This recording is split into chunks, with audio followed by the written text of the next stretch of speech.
Over the past couple of weeks, I've noticed a criticism of our movement. At first, I thought it was absolutely insane and just mudslinging. Some men in the movement are much the same as the feminist men. They're fighting because they want to flip the table over.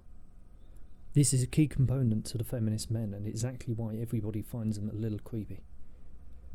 They're unattractive, and I don't mean physically, and they see no real way forward for themselves in the current world order. Thereby, they have to create chaos and upend social norms in order to attain what they want. The answer in and of itself betrays the lack of genuine understanding, and that's okay. I'm not criticising them because it's a simple thing to wrap their heads around. What piece of paper do you love? Is it the Magna Carta? The Bill of Rights? Brexit Bill? What geological features do you love the most? If the cliffs of Dover were eroded, would you still love England? Of course they would. Because nationalists don't love their nation, they love their people. And this is the role women play in our movement. They're half of us in every way, yet they ought to make up the bulk of our motivation. Without a love of our women, we cannot truly love our people, and without that we are fighting for nothing. The lack of love displayed by the table-flipping nationalists is something that needs addressing, and something that can easily be rectified. Lastly is the cult of the Zoomers that we have created. Don't get me wrong, it's wonderful to see so many channels start up with fresh-faced enthusiasm, but the way they've been thrust into the limelight is frankly cruel.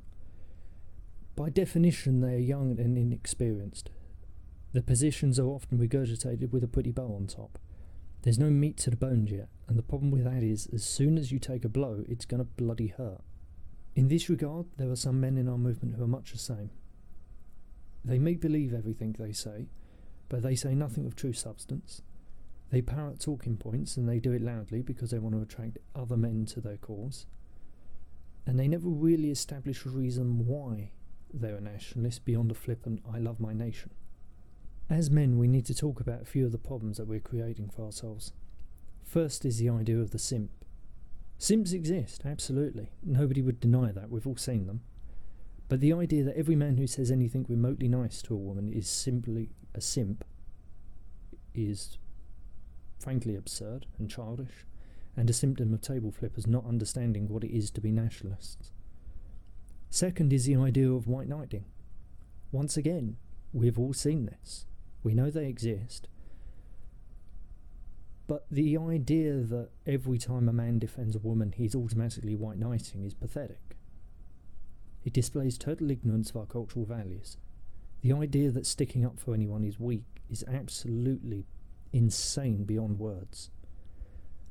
It also puts a table flipper in a position of power, and that is exactly why he does it.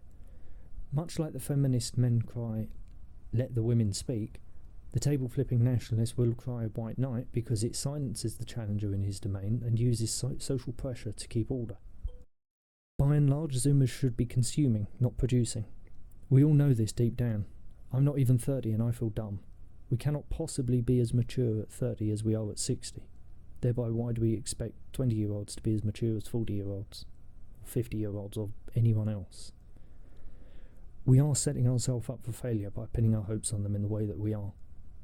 I don't know the man personally, but Mark seems to have said this sort of thing happened to him when he was at the BNP, and I don't know why we're doing it again. Yes, he came out the other side, but at an extreme cost nobody should be made to bear when there are others who can do it. So far I've laid out my problems, but problems need solutions, and nationalism is about solutions. Certain men keep asking of what the women's role is in this movement, as if it's somehow a job that needs clocking into and out of, or that having 7 kids and forming knitting groups is the be-all and end-all of their contributions. The idea that their role can be summarised by these facts, or that they clean up and select nice cushions, is childish at best. Women are the reason we're nationalists. We love our art, we love our culture. Well, who keeps that alive? Spend 10 minutes in any art gallery and see how beautifully our women are portrayed. The bond between European man and European woman is second to none. You can look around in other cultures and see examples of how their men treat their women, and there are plenty of beautiful examples. But in our culture we have so many it's hard to pick out a single example. The vast majority of items we have around the house today stem from men who wanted to make their wife's life easier or better in some capacity. We need to start focusing on this love once again. Statistics and ideas are wonderful, but nobody voted for Brexit, Trump, Orban or anything else remotely meaningful because of numbers. They did it because of emotion, and women make men emotional.